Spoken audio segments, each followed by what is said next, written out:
شب برات نجات کی رات اس کو کہا جاتا ہے۔ میں ویسے بھی رسمی تقریر نہیں کیا کرتا، اور آج تو میں سمجھتا ہوں کہ ہمیں کچھ منزل نواز باتیں کرنی چاہیے۔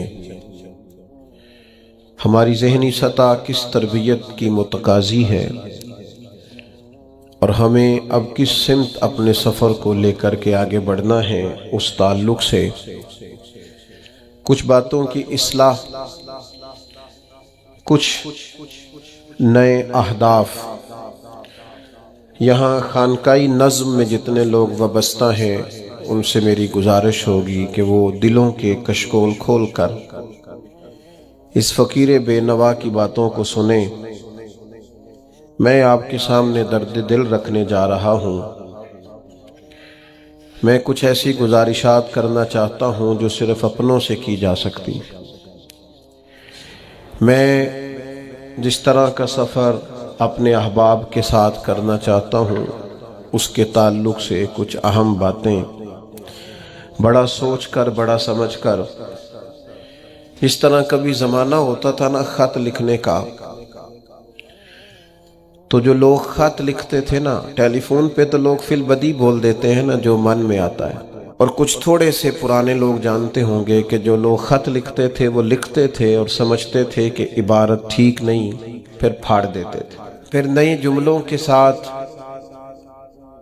نئی حسن کے ساتھ نئی عبارت کو تشکیل دیا جاتا تھا، اور کئی دفعہ وہ بھی اس شخص کے قابل نہیں ہوتی تھی جسے وہ خط بھیجنا ہوتا تھا۔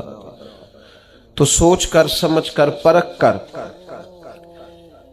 کئی صفحات کو ضائع کر کے ایک مضمون تیار کیا جاتا تھا، اور وہ محبت نامہ اپنے بزرگوں کو، دوستوں کو، بھائیوں کو، عزیزوں کو روانہ کیا جاتا تھا۔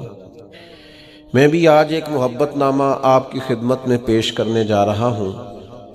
قرآن مجید سے میں نے ایک آیہ کریمہ تلاوت کی ہے۔ اللہ کریم نے فرمایا وَمِنَ النَّاسِ مَن يَشْرِي نَفْسَهُ ابْتِغَاءَ مَرْضَاتِ اللَّهِ، فرمایا کوئی آدمی ہے جو اپنی جان ہی بیچ دیتا ہے، اپنی جان ہی بیچ دیتا ہے۔ کوئی شخص کس رستے میں بیچ دیتا ہے؟ مرضات اللہ، اللہ کی رضا تلاش کرتے ہوئے اس رستے میں اس نے اپنی ساری زندگی بیچ ڈالی، لیکن اس کا مقصود یہ تھا کہ مجھے میرا رب مل جائے، میرے رب کی رضا مل جائے، اللہ اور اس کے رسول کی محبت کا حصول میرے لیے آسان ہو جائے۔ اس رستے میں اس نے جان ہی بیچ دی۔ مالک نے اس آیت میں یہ نہیں فرمایا اسے کیا دوں گا، اجر کیا ملے گا، اس کا ثواب کتنا ہے، جنت کہ کس درجے میں اسے رکھا جائے گا۔ فرمایا کوئی آدمی ہے، کچھ لوگ ہیں جو اپنی جان ہی بیچ دیتے ہیں اللہ کی رضا تلاش کرنے میں۔ تو نتیجہ ایک جملہ صرف بیان کیا، فرمایا واللہ رؤوف بالعباد، اللہ بھی پھر اپنے بندوں پر بڑا ہی مہربان۔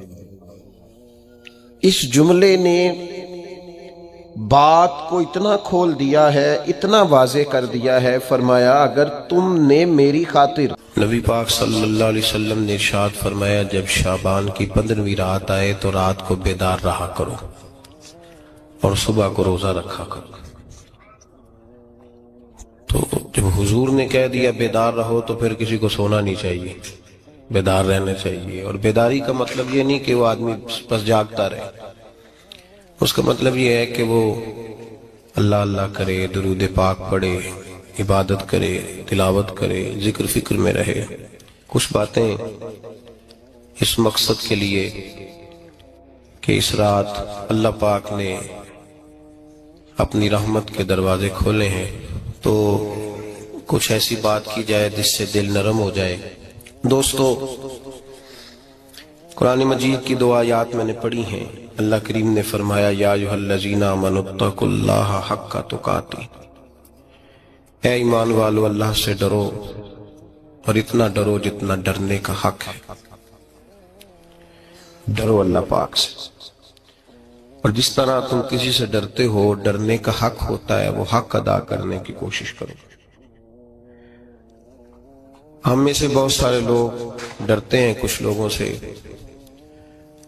اور جب وہ ڈر رہے ہوتے ہیں تو انہیں احساس ہوتا ہے۔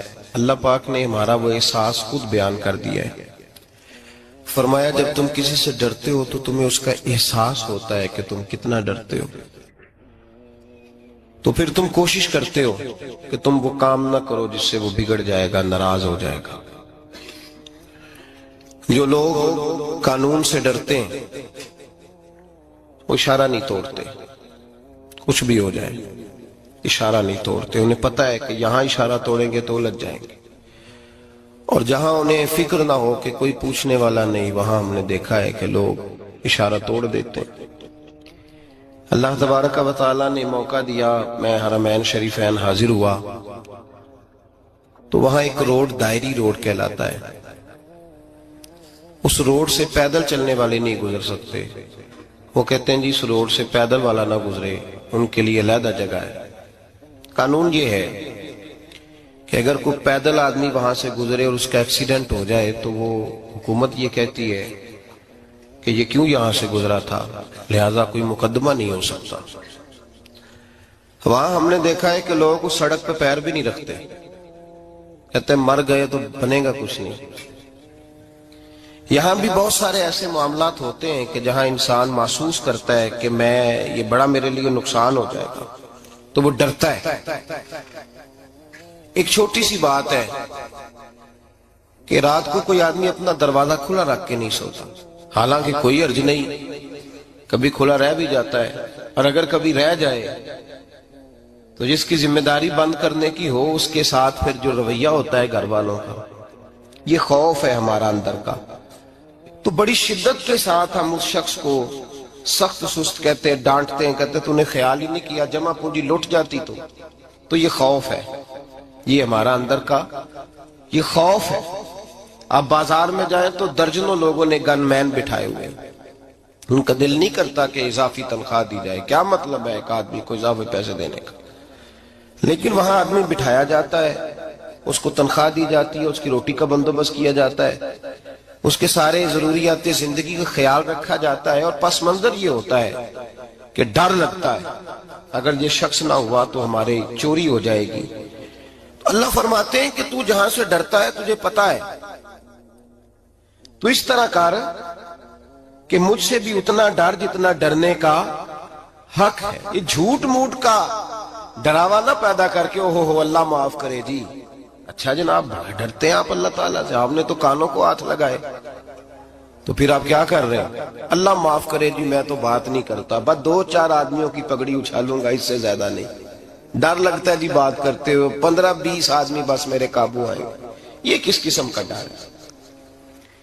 ڈرنے کا حکم دیا، اور میرے رسول کریم سید عالم صلی اللہ تعالی علیہ وآلہ وسلم نے ارشاد فرمایا کہ تو رب کریم سے دنیا میں ڈر جا جس طرح ڈرنے کا حق ہے، جب قیامت کا دن آئے گا تو اللہ تجھے ڈرائے گا نہیں بلکہ اپنی رحمت کی چھاؤں میں جنت میں داخل کر دے گا۔ یہاں ڈر، ایک جگہ تو اللہ نے فرمایا ڈرو، اور کچھ جگہوں پہ فرمایا کہ جو میرے علم والے بندے ہیں نا، جن کو میں نے علم دیا ہے، عالم ہے، ان کے بارے میں فرمایا کہ ان کے دلوں میں میری خشیت ہے۔ انما یخشی اللہ من عبادہ العلماء، اللہ کے بندوں میں سے جو علم والے ہیں وہ اللہ کی خشیت رکھتے ہیں۔ قرآن نے ایک جگہ کہا ڈرو، خوف کا لفظ بھی استعمال کیا، وَلِمَنْ خَافَ مَقَامَ رَبِّهِ جَنَّتَانِ، خوف بھی ہے اور خشیت بھی ہے، ان دونوں کا معنی ایک ہی ہے، ڈرنا، خوف کا معنی بھی اور خشیت کا معنی بھی، ڈرنا۔ جب آپ علماء لغت کو پڑھیں گے، عربی ادب کو جاننے والے لوگوں کا مطالعہ کریں گے تو انہوں نے یہی لکھا ہے کہ ان دونوں کا معنی ڈرنا ہے۔ میری طرف دیکھیے، توجہ کریں، کچھ سمجھانے لگا ہوں، اس نقطے کو ضرور سمجھیے گا۔ خشیت کا معنی بھی ڈرنا ہے، خوف کا معنی بھی، لیکن جب صوفیاء کے پاس جائیں نا، صوفیاء جو قرآن و سنت کی روح کی تفسیر کرنے والے ہیں، تو وہ کہتے ہیں نہیں، خشیت اور خوف میں فرق ہے، خوف اور ہوتا ہے، خشیت صوفیاء اس کی تفسیر اور کرتے ہیں۔ وہ کہتے ہیں خوف بھی ہوتا ہے اور خشیت بھی ہوتی ہے، الگ الگ چیزیں ہیں، ایک نہیں۔ بڑی خوبصورت بات ہے، اگر آپ سمجھ گئے تو آپ کو فائدہ دے گی۔ صوفیاء یہ کہتے ہیں کہ بھائی خوف ہوتا ہے اپنے گناہوں کا، کہ میں نے یہ گناہ کیے ہیں، اگر اللہ نے مجھ سے پوچھا تو مجھے بڑا خوف آتا ہے مار پڑے گی، یہ خوف ہے۔ پھر سمجھ لیں، ایک آدمی نے حرام کا مال اکٹھا کیا ہے زندگی میں، معاذ اللہ اس نے بڑے پاپ کیے، گناہ کیے، شراب پی، بدکاری کی، معاذ اللہ تعالیٰ ثم معاذ اللہ۔ اب اسے ڈر لگ رہا ہے کہ اللہ تبارک و تعالیٰ نے پوچھا تو میں کیا جواب دوں گا، یہ خوف ہے۔ اور خشیت یہ ہے کہ ایک آدمی سارا دن نماز پڑھتا ہے، روزہ رکھتا ہے، عبادت کرتا ہے، اللہ کو یاد کرتا ہے، پھر بھی ڈرتا ہے، یہ خشیت ہے، یہ خشیت ہے۔ جو گناہوں سے ڈرے وہ خوف ہے، اور جو رب کی ناراضگی سے ڈرے وہ خشیت ہے۔ جو کہے یار میرا رب کہیں ناراض نہ ہو جائے، میرا رب کہیں مجھ سے۔ بڑی خوبصورت مثال دی، میں نے اپنے صاحب سے پوچھا کہ حضور یہ مسئلہ کیا ہے، تو فرمانے لگے ایک بادشاہ نے ایک غریب کی بیٹی اسے پسند آ گئی تھی، تو اس نے عزت کے ساتھ اس سے شادی کر لی، رشتہ بھیج کے وقار کے ساتھ۔ بیٹی کا باپ اپنی بیٹی کے مقدر پر رشک کرنے لگا کہ میری بیٹی کو بادشاہ نے پسند کیا ہے، بادشاہ کے شہزادے نے رشتہ بھیج دیا ہے۔ شہزادہ بیاہ کے لے گیا بیٹی کو، 20 کنیز آئے، نوکرانیاں اس عورت کی خدمت کرنے پہ لگی ہوئی ہیں، توجہ ہے، اس کا ہر حکم ماننے کو تیار ہے۔ لیکن وہ بی بی سویرے بھی رو پڑتی ہے اور شام کو بھی رو پڑتی ہے، روتی رہتی ہے۔ اس سے کسی نے پوچھ لیا کہ بی بی تو روتی کیوں ہے، 20 کنیزائیں ہیں، گھر میں سکون ہے، ہر شے ہے، تو روتی کیوں ہے؟ تو وہ کہنے لگی اصل بات یہ ہے کہ جو کچھ مجھے ملا ہے میں اس کے قابل نہیں تھی، تو میں ڈرتی ہوں میرا سائیں کہیں ناراض نہ ہو جائے، وہ ناراض نہ ہو جائے، میں قابل نہیں تھی، میری اوقات نہیں تھی۔ یہ من آنم کے من دانم، میں جو ہوں اس کا مجھے پتا تو ہے، اس نے میری حیثیت سے، میری اوقات سے، میرے ظرف سے، میری محنت سے بڑا بڑھ کے مجھے عطا کر دیا، میری چونکہ اوقات سے زیادہ دے دیا تو میں ڈرتی ہوں وہ ناراض نہ ہو جائے، کہیں میری یہ کھیل، یہ جو میں نے گھونسلہ بنایا ہے یہ کہیں میرا ٹوٹ نہ جائے۔ میرے بھائی، میرے رسول کریم سید عالم صلی اللہ علیہ وسلم کے امت کے اولیاء، صلحاء، صوفیاء، اتقیاء، صحابہ، اہل بیت، یہ لوگ جب روتے تھے تو یہ کوئی اس لیے نہیں روتے تھے کہ یہ آج دوپہر کو چینی میں ملاوٹ کر کے آئے ہیں تو اس لیے رو رہے ہیں رات کو، اس لیے نہیں روتے تھے کہ آج انہوں نے جو شکر بیچی ہے اس شکر کے اندر بورا ملایا ہوا تھا، اس لیے نہیں رو رہے کہ آج 10 15 20 لاکھ رشوت کا مال بینک میں جمع کر، اس لیے تھوڑی روتے تھے، یہ تو اس لیے روتے تھے کہ اللہ تو نے بڑا کچھ عطا کیا ہے، کہیں ہم سے ناراض نہ ہو جانا، یہ تو اس کی خشیت میں رو رہے تھے۔ حضرت داؤد طائی رحمت اللہ تعالی علیہ، حضرت امام جعفر صادق جو نبی پاک صلی اللہ علیہ وسلم کے نواسے، جناب داؤد طائی کی ملاقات ہوئی تو امام جعفر صادق حضور کے نواسے عرض کرنے لگے داؤد طائی یار میری بخشش کی دعا کرنا، رب مجھے معاف کر دے۔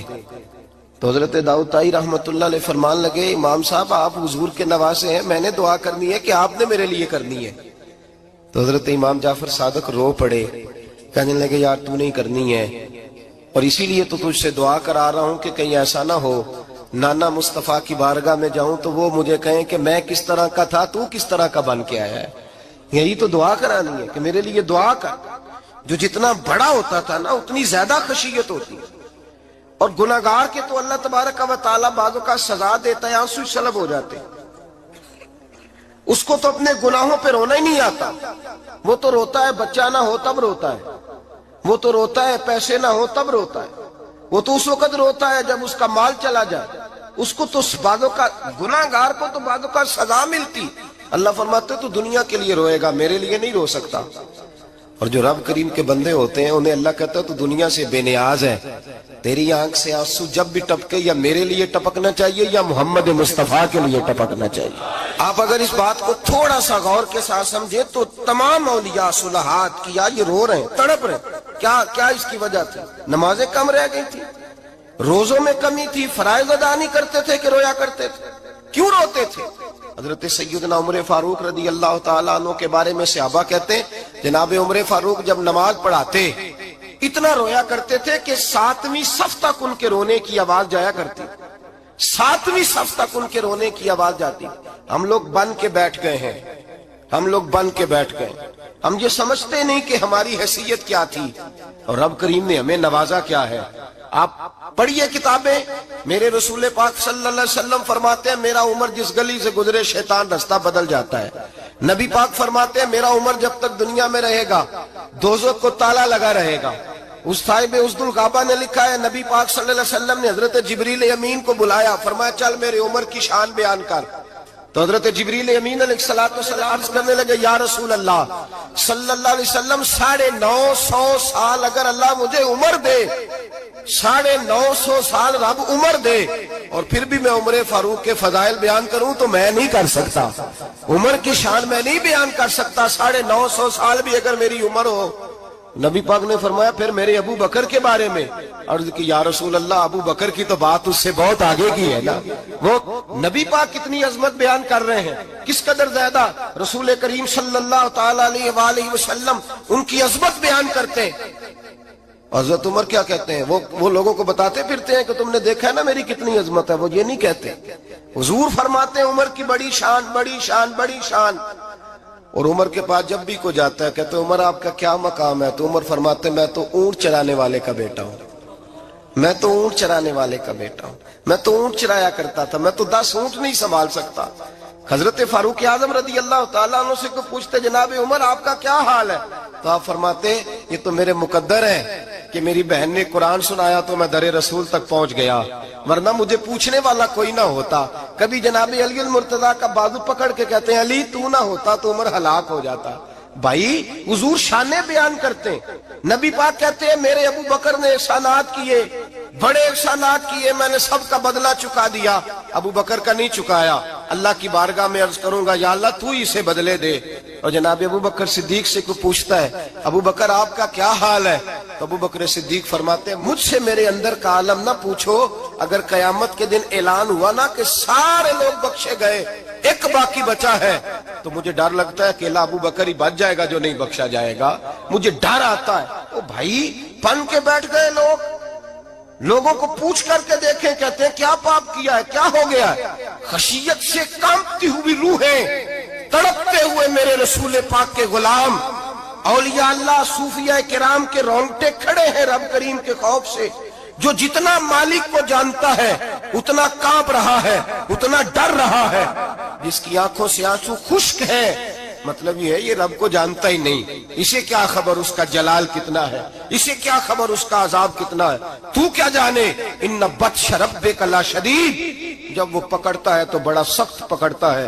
حضرت عثمان غنی کو 3 دفعہ میرے نبی پاک نے فرمایا جنتی ہے، جنتی ہے، العثمان فی الجنہ، العثمان فی الجنہ، العثمان فی الجنہ، 3 دفعہ حضور نے جنت کی بشارت دی۔ میرے مصطفیٰ کریم نے فرمایا میرا عثمان گلی سے گزرے تو فرشتے بھی اس کی حیا کرتے ہیں۔ جناب عثمان غنی جن کو میرے نبی نے 2 بیٹیاں دے کے کہا عثمان میری 100 بیٹی بھی ہوتی، ایک کے بعد دوسری انتقال کرتی جاتی تو میں ساری تیرے نکاح میں دے دیتا، وہی حضرت عثمان غنی قبر پہ کھڑے ہیں حضور کے وصال کے بعد، ایک قبر پہ کھڑے، آنکھوں سے آنسو جاری ہے، داڑھی ساری آنسوؤں سے بھر گئی ہے، روتے ہی جاتے ہیں، روتے ہی جاتے ہیں۔ غلام کہتا عثمان یار رونا ہمیں چاہیے، رونا ہمیں چاہیے، جن کو کوئی بشارت نہیں اور آپ کو تو 3 بشارتیں، روتے کیوں ہو؟ جناب عثمان غنی فرمانے لگے جس مصطفیٰ نے مجھے جنت کی بشارت دی اسی رسول نے فرمایا تھا قبر آخرت کی منزلوں میں سے پہلی منزل ہے، آخرت کی منزلوں میں سے پہلی منزل۔ سوچتا ہوں اگر رب کریم نے عثمان سے حساب پوچھ لیا حساب کیسے دینا ہے؟ میرے مصطفیٰ کریم نے، یہ تو بات ہے نا جناب عمر کی، یہ تو بات ہے حضرت عمر کی، حضرت ابو بکر کی، جناب عثمان غنی کی، اور جس شیر خدا کے بارے میں نبی پاک نے فرمایا علی منی،